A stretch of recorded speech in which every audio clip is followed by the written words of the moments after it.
నమస్తే, నా పేరు doctor Bhavya, senior consultant in Sneha homeopathy.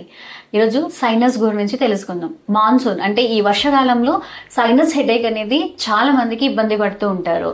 Sinus అనేది మనకు బేసికలీ 4 పేస్ అంటే frontal sinus, ethmoidal sinus, maxillary sinus, sphenoidal sinus మనకు వెనకాల ఉంటుంది కాబట్టి అంత ఇబ్బంది మనకు తెలియదు. ఈ సైనస్ అనేది మనకు బేసికలీ ఖాళీ ప్లేసెస్ ఉంటుంది.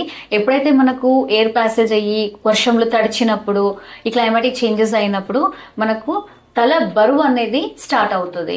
ఇక్కడ ఈ తల బరువు ఎలా ఉంటుంది అని అంటే పేషెంట్స్ కి కింద మనకు వంగి ఏదైనా తీసుకోవాలన్నా తీసుకోలేరు.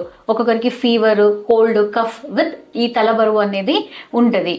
మనకు హోమియోపతిలో దీనికి చాలా మంచి మెడిసిన్స్ ఉంటాయి. సైనసైటిస్ లో అక్యూట్ సైనసైటిస్, క్రోనిక్ సైనసైటిస్ ఉంటుంది. అక్యూట్ సైనసైటిస్ అంటే మీకు 1 వీక్ లోపల తగ్గిపోతుంది. క్రోనిక్ సైనసైటిస్ అంటే మీకు ఎప్పుడు ఇయర్ వైజ్ అంటే ప్రతి సంవత్సరం ఈ వర్షాకాలం వచ్చింది అంటే గనక ఈ సైనస్ హెడేక్ అనేది రికరెంట్ గా 5 years, 6 years, 10 years నుంచి కూడా సఫర్ అవుతుంటారు. మోర్ దెన్ 1 year ఎవరికైతే ఈ ప్రాబ్లం రికరెంట్ వస్తూ ఉంటుంది వాళ్ళని క్రోనిక్ సైనసైటిస్ అని మనము డయాగ్నోస్ చేయగలుగుతాము.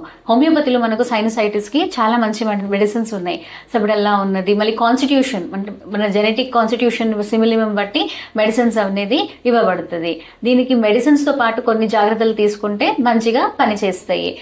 తలబరువు అంటే ఇప్పుడు మనకు ఎక్కువ తలబరువు ఉన్నప్పుడు కొంచెం వర్షం వెళ్ళేటప్పుడు మనము రెయిన్ కోట్స్ కానీ అంబ్రెల్లాస్ కానీ యూజ్ చేయాలి. కొంచెం స్వెటర్స్ యూజ్ చేయాలి, స్కార్వ్స్ అనేది యూజ్ చేయాలి. దాంతోపాటు హోమియో మెడిసిన్స్ తీసుకుంటే మళ్ళీ ఫ్రూట్స్ అంటే యాపిల్, పప్పాయ అనేది తీసుకోవచ్చు. మిగిలిన సిట్రస్ ఫ్రూట్స్ కానీ బనానాస్ కానీ కొంచెం అవాయిడ్ చేస్తే మనకు మంచి రిజల్ట్స్ అనేది ఉంటుంది. Thank you.